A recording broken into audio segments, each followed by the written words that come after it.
Hello everyone, welcome to Bead Table Wednesday.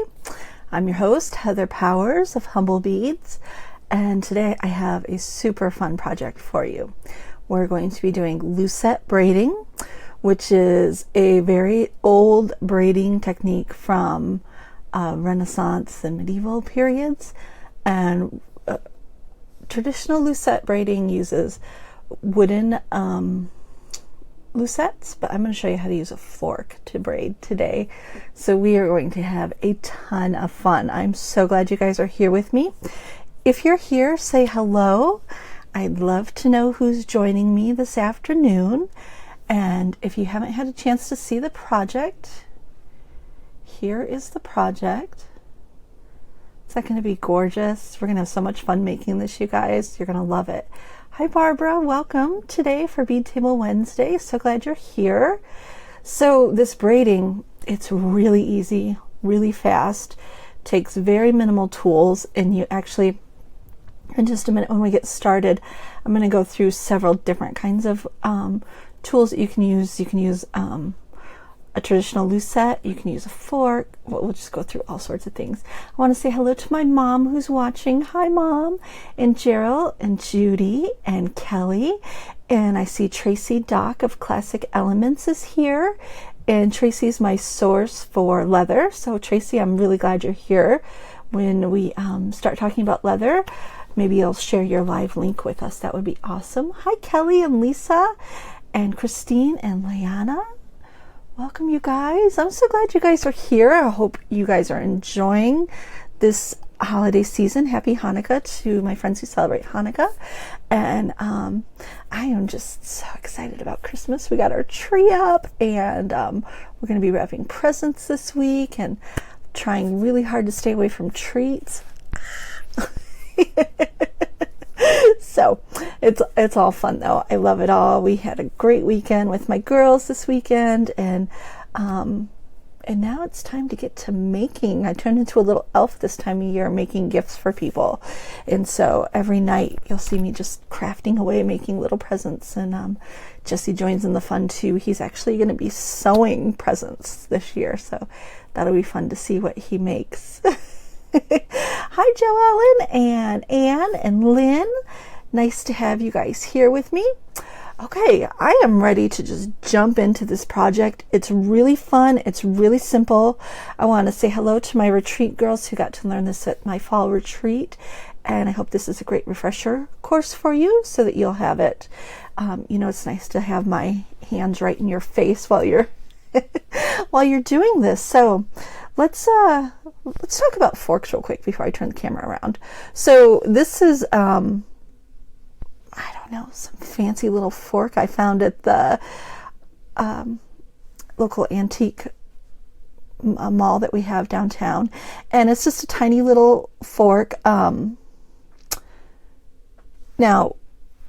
it's small. It can be big or small. It doesn't matter what size you use for your lucette.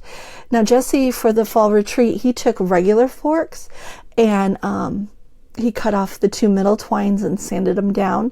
You can also just take a regular fork and bend the twines back.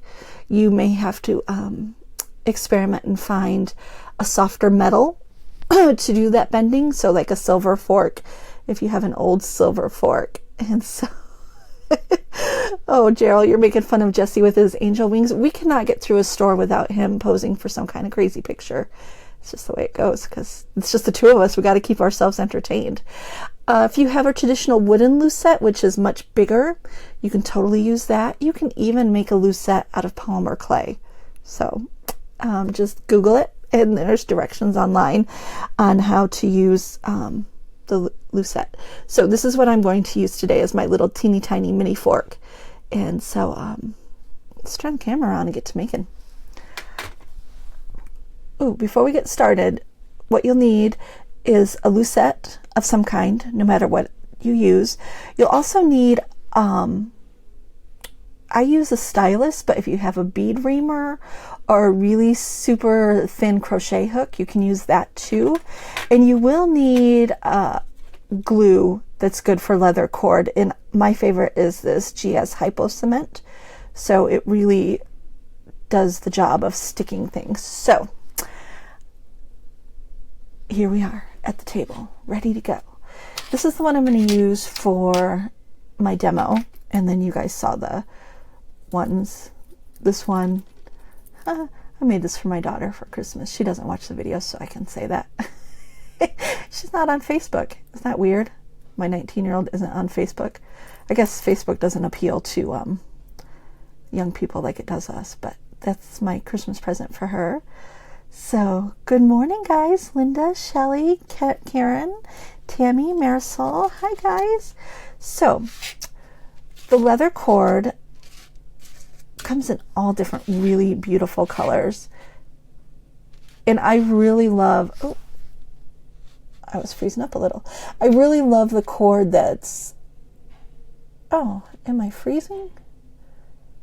Huh, that's weird. Okay, so I love the cord that's from Classic Elements. She has metallic leather, and the metallic leather just comes in all sorts of really beautiful colors. So that's what we're going to be using. Are you guys seeing some lag? I'm seeing some lag. I hope that's not a problem, because that would really stink. Are you guys seeing the video? Is it working for you? Huh. Okay. So you can see I have a few different colors here. Okay, yeah, see, hopefully we're back in business here. I don't know what the problem is. I have high-speed internet and the snow shouldn't affect it. So here's a brownish metallic color. That would look really cool. Here's bronze, or this copper, and this is the copper. I'm going to use the copper for this one because I think that'll be really pretty and show off those orangey hues in this. So you can pick leather that matches the color of your focal bead.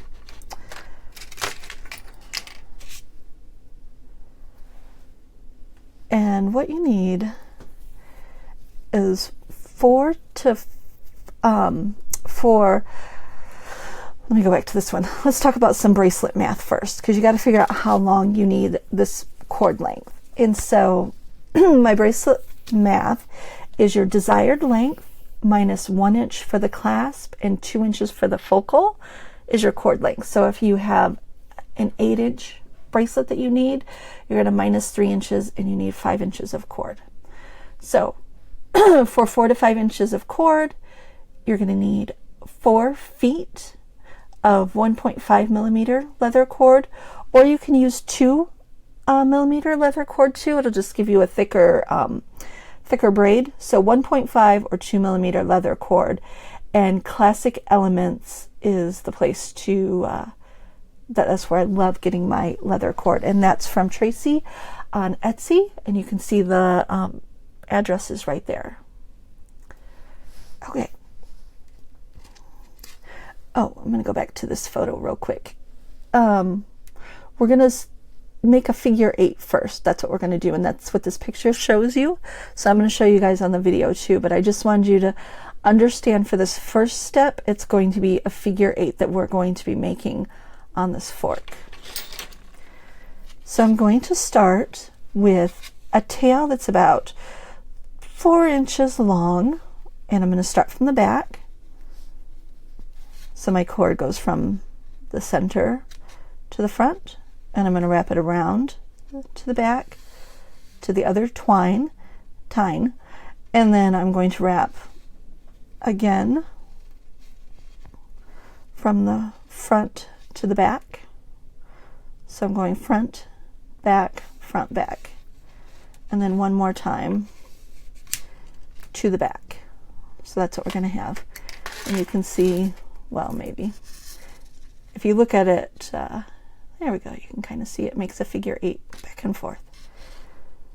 Okay, so hopefully that works. Is it still freezing, guys? I think we got that situated. It's live. It looks like it's running smooth on my end. Okay, so what you're going to do is you're going to take this first piece of leather right here, and you're going to pull it over the tine, and so it's over the cord and the fork, and then you're going to pull it tight, Oh, sorry, my hand cramped up. And you're going to flip it over. You're going to flip your fork over to the left.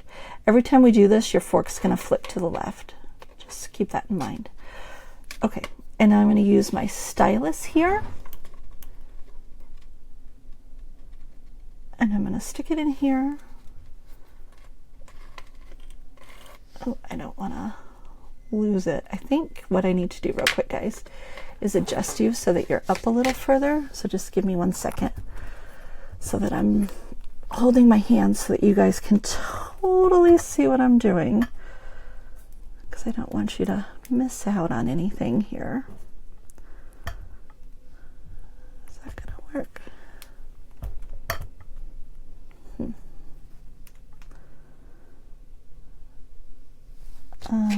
Maybe a little better, maybe not. We'll see. Okay.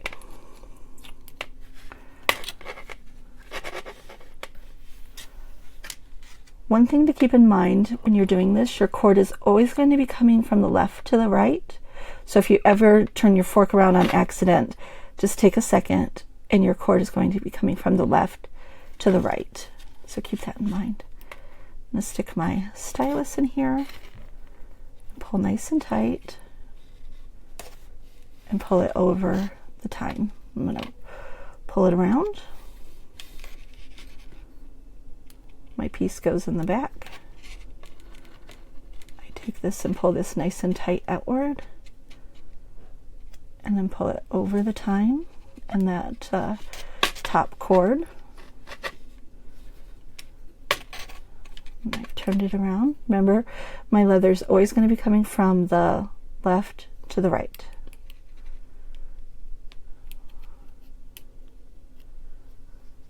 And I'm going to stick this in here and pull.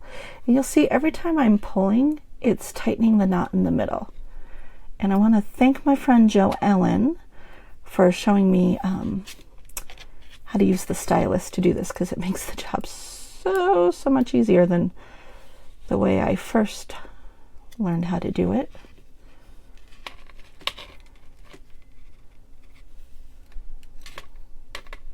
Okay. So as you're going, you can just pull on the cord to make sure it's going down in the center. And I'm going to pull nice and tight. Oh, oops, sorry. Over the time and the leather piece. And I'm going to flip it over.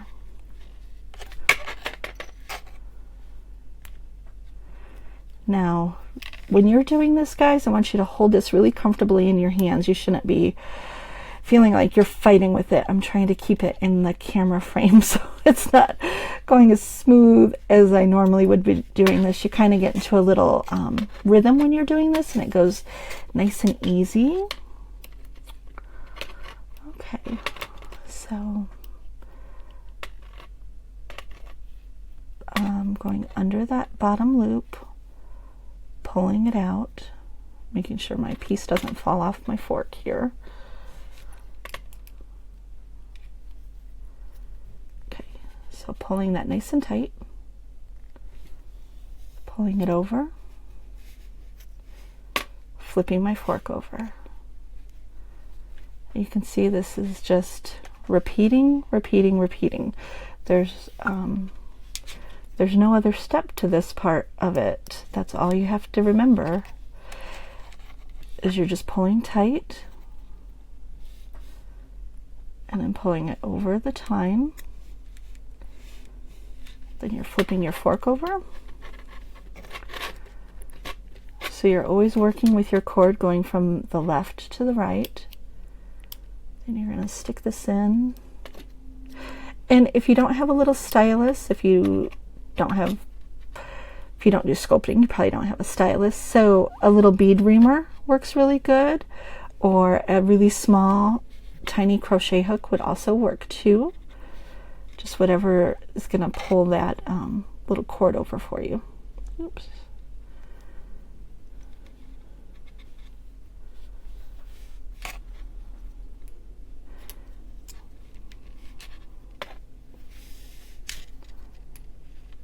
Now, a regular fork works really good. You just bend the tines down, or cut them off.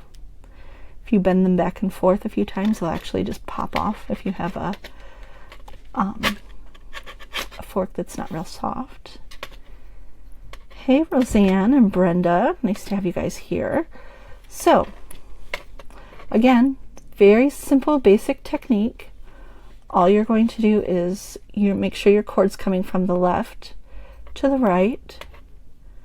Then you're going to stick your stylus inside the loop so it's next to the fork. And you're going to pull nice and tight. And you're actually, every time you do this, you're tightening your cord in the middle. So that's why we're doing this. And you see how I'm holding the cord in the back with my finger so that it doesn't pop off the fork when I'm pulling the cord over the top. Okay, I'm going to flip it over. Is this a meat fork? Is that what this is? I was thinking maybe it was for olives or something. I wasn't sure. So, yeah, you can pull out those fancy little forks for something other than Christmas dinner. I'm going to pull this over. And once you get about an inch going, it starts to get much easier.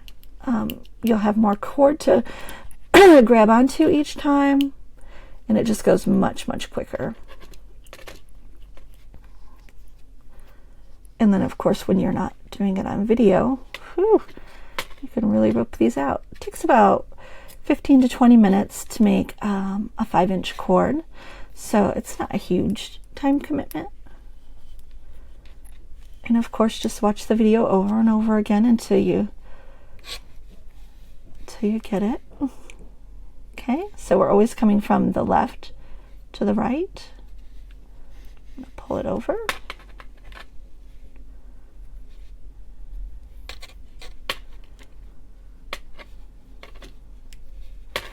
And then this is loose on here, and it doesn't tighten up until you grab the bottom cord here and pull to the right.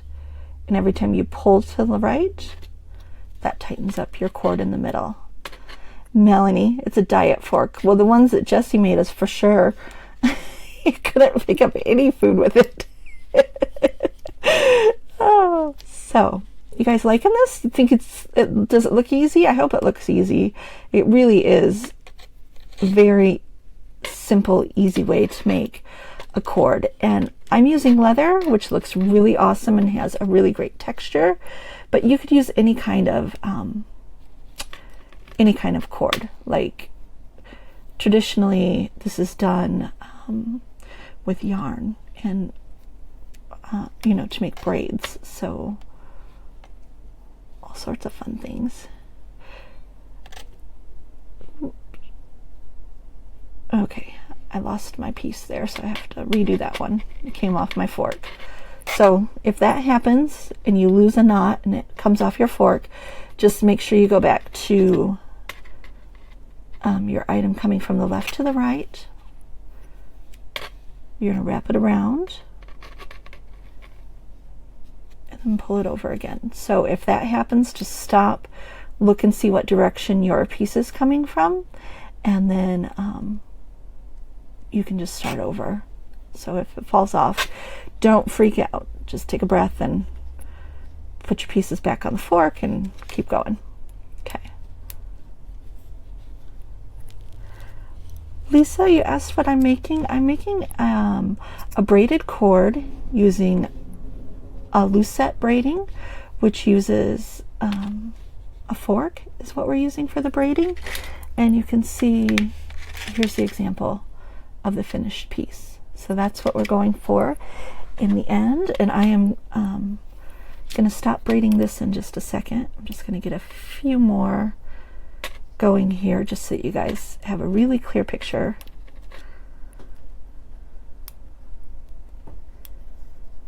Okay, so stick that in there, pull to the right really tight, and you're going over that top cord, over the fork, and then turning your fork over. The great thing is, once you get this, you can just whip it out really quick, because it's the same technique over and over and over again. Okay. Oh, thank you, Jean. I actually, I did learn how to make this cord first from watching YouTube videos too. So they do have their place and come in handy, but using leather is a little bit different, and using the stylus or bead reamer really helps with this project using the leather. Okay, I'm gonna pull over to the right, which tightens the knots in the middle. Slip it over the end of your fork, and then flip your fork over to the left, and you're ready to go again. I'm going to do one more knot, and then I'm going to show you guys how to end this. So you start from the bottom, tighten it up, pull it over the cord and the fork, and this time, instead of doing the last step, I'm going to cut my cord here, even though I just have a little sample. That's okay. So instead of going to the next part, what you're going to do is you're going to grab the end and pull it all the way through, and that's the first part of this knot that we're going to do. You're going to flip it over just like you normally would, and you're going to grab the bottom cord and pull. Oops, if that happens, just pull it back down. Okay, so you're going to grab the bottom cord, so the same exact technique to end it, and you're going to pull over, and now this time you're going to pull this side through, and that's the end of it. So you can see you have the two ends. Now this isn't knotted right now, so this can come undone, and what I'm going to show you guys is how to attach your findings to the cord is the next step.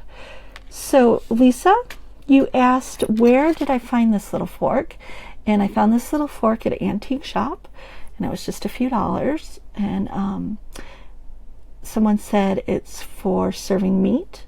So, but you can use a regular fork. You just need to bend the two tines down in the middle so that they're out of the way, or you can break off the two tines in the middle and then sand them, or you can buy a wooden lucette too. So there's wooden lucettes, or you can even make a lucette in this shape out of polymer clay.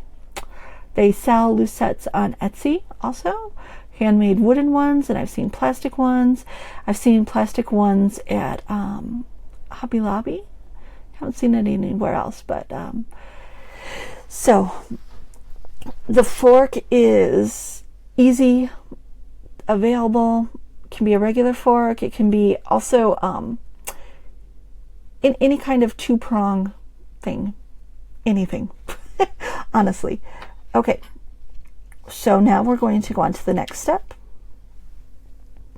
which is going to be adding the clasp. And so the clasp, these are clasps that I make, and this is my faux tin clasps. And so it's an image on metal, and so this one's steel, and you can see this one's copper. And the images are permanent on there, they're not going anywhere. So this is a technique that I do. Okay, I'm just answering questions as they come through. So you can use something like this with prongs that are more okay, so Laura asked if you use more prongs, can you make a thicker cord? I'm not sure, Laura. I would look on YouTube and see. I know there's different kinds of braiding you can use with a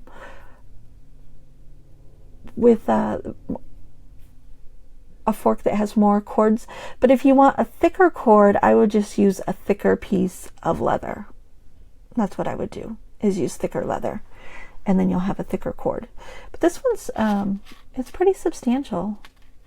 But if you want a really thick cord, you could use a thicker type of material to start with.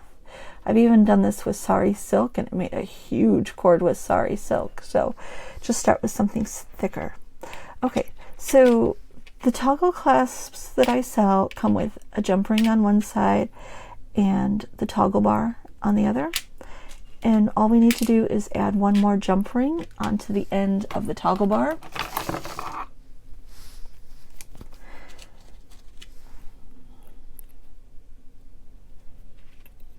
Roseanne, I lost my wooden one that we bought at Fiber Fest. That was really sad. So Jessie made fork ones for everyone at the retreat, and then I found my little serving fork at the antique store. Okay, I'm just gonna close that jump ring nice and tight, and now I'm gonna take, oh, my jump ring's not quite there yet.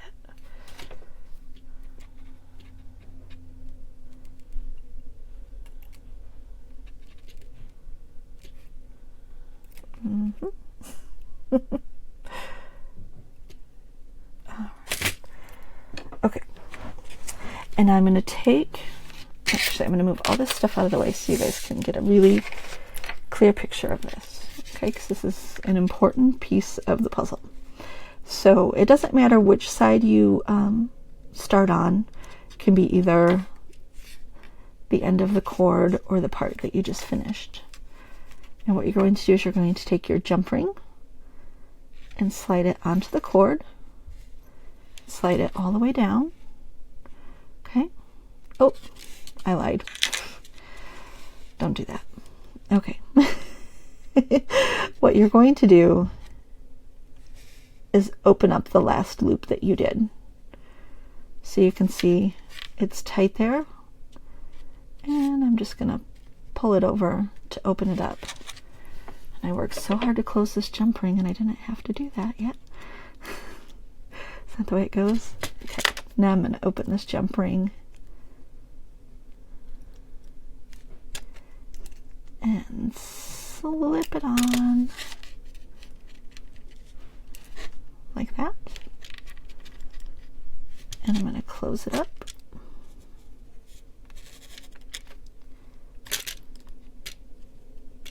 And you also want to make sure you're using a really heavy duty jump ring. These are 19 gauge jump rings, so make sure your jump ring is nice and thick. Okay, and now I'm going to tighten that back up so that my cord is tight again.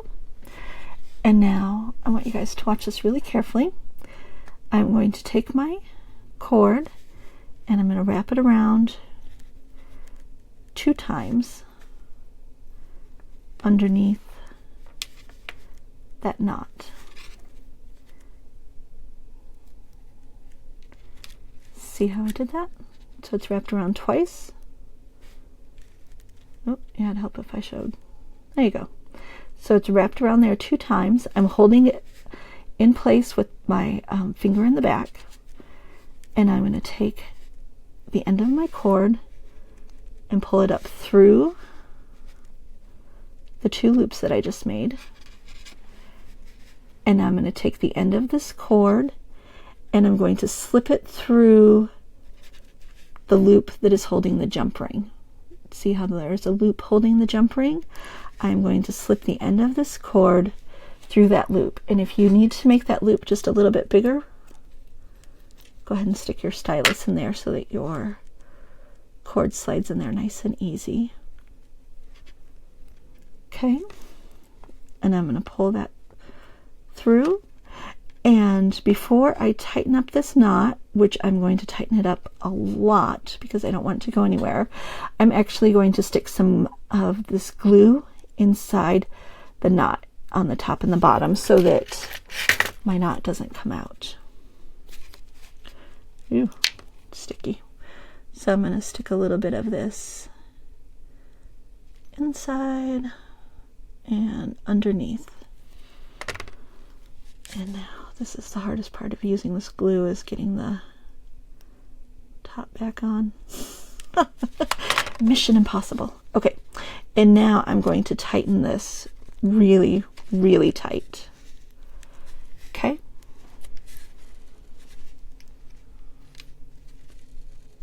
And I'm just pulling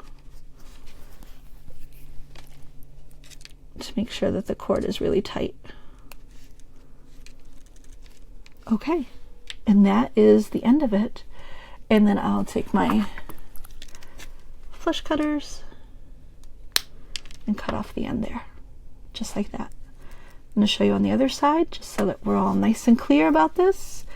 Okay, so this one's a little bit different because you, this is the beginning part of the knot, but what you're going to do is just push it so that the loop comes open. So here it's closed, and I'm just pushing the end in, and that opens up the loop. And I'm going to take my clasp with the jump ring, open it up,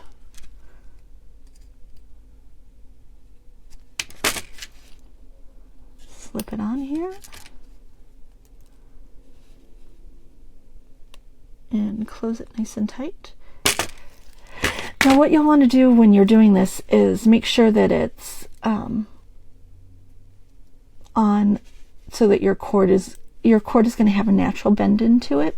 So make sure you put this on the right way so that it goes with the flow of that natural bend. Okay, so I'm going to pull that tight, and now same technique.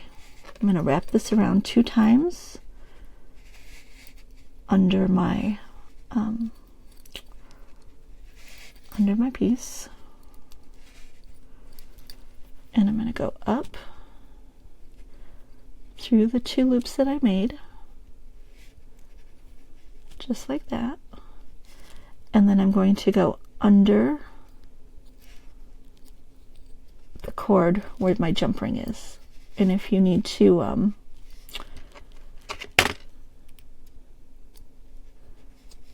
use your reamer or stylus to open up that cord a little so that you can slip that through, go ahead. Now before I go anywhere, I'm going to glue.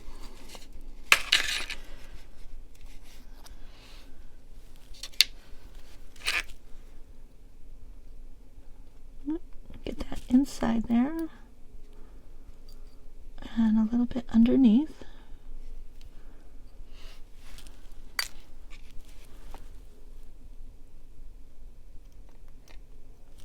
This is the hardest part. So I just want to show you guys this again in case you missed it. Oh,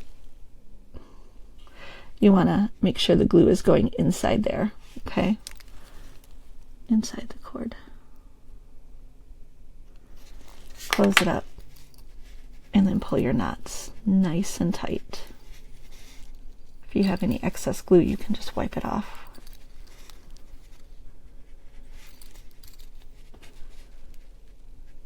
Okay, just like that. All right, and now on here, I'm going to add a little bit of prettiness, because I had just this big empty jump ring and I didn't like the way it looked. Oh, let me show you guys how to do the whole little adding of the bead. So 19 gauge wire, this is steel wire. You can use copper wire too if you want. I'm gonna just make sure the end is trimmed off nice and tight. I'm gonna grab my flush cutter my round nose pliers, and do a regular loop.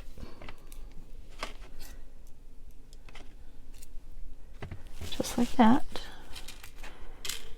I'm using tiny little O-rings, which are glass spacer beads.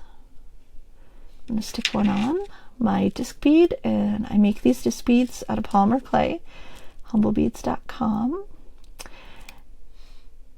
And then when I get to the end, I'm going to trim off a little bit.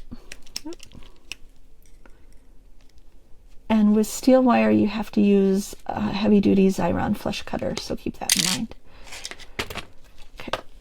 And now I have this loop going horizontal, and I'm going to do the other loop going vertical.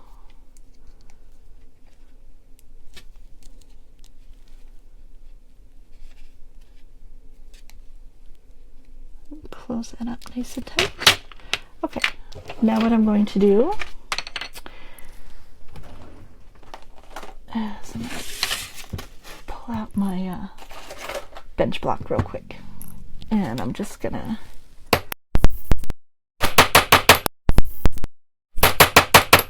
hammer the ends of these loops. Why? Just for decoration. No other reason. I broke my bead though, so don't do that. Make sure you're being careful. Okay, so that's what you're going to do to make this. And then I have little tiny,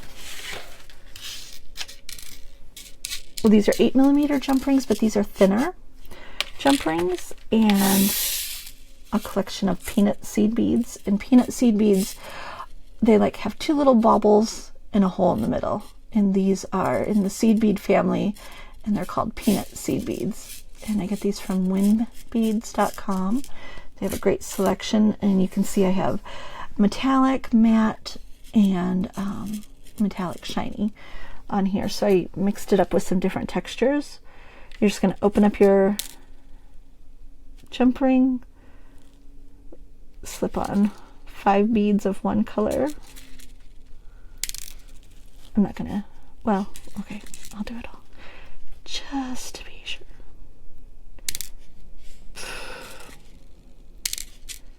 Yep. That's the way it goes. Okay. Seed beads are hard. Even the big ones.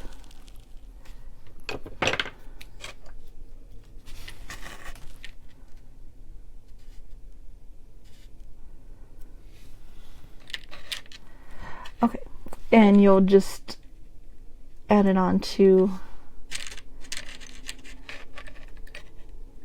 actually, on my bracelet it would have been added here. You can see,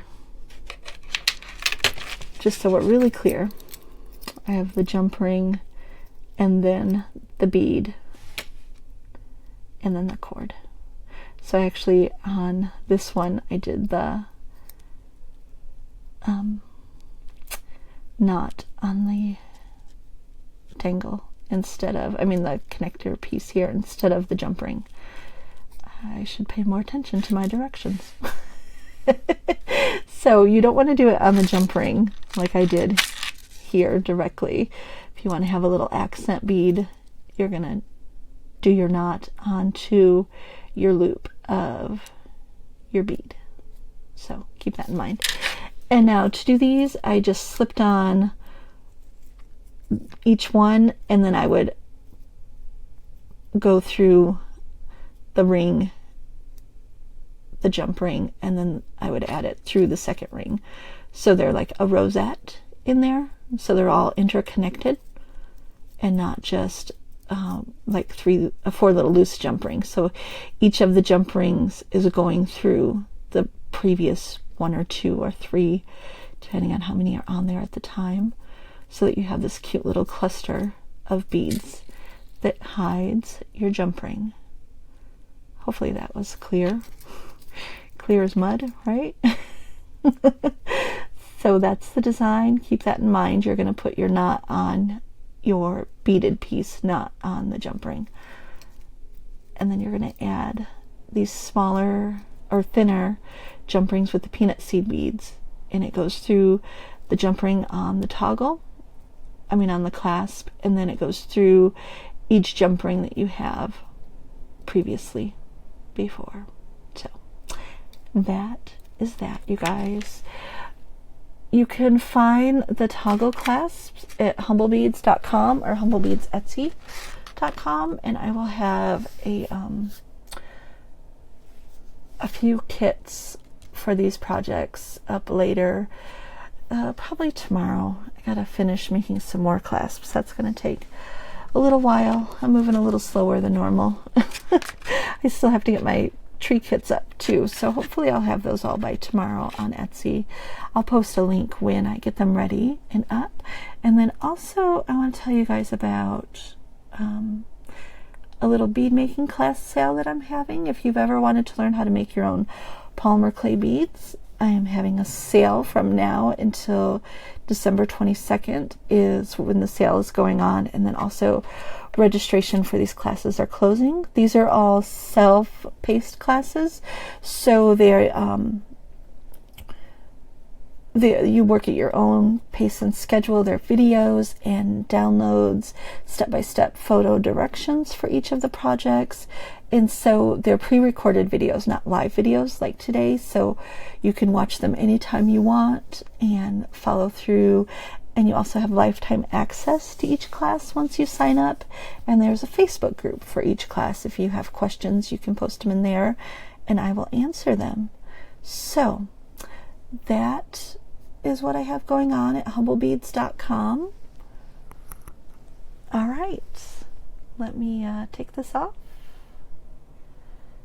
Oh, there we go. All right.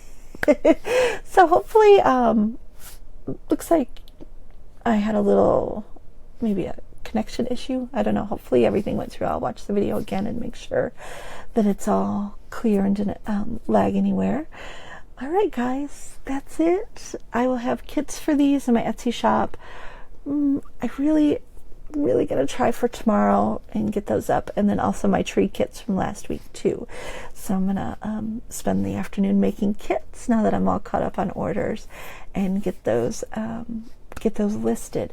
If you have any questions about the classes or you're interested in them, check them out on humblebeads.com, and of course you can always feel free to email me. All right, guys, that's it. I want to thank you all for being here, and I'll see you again next week for a holiday themed Bead Table Wednesday. I'm actually going to show you guys a project, but I'm going to show you a really cute packaging idea too. So I have that for next week. All right, guys, take care. You guys have a great week. Have fun creating, and I'll talk to you later. Bye.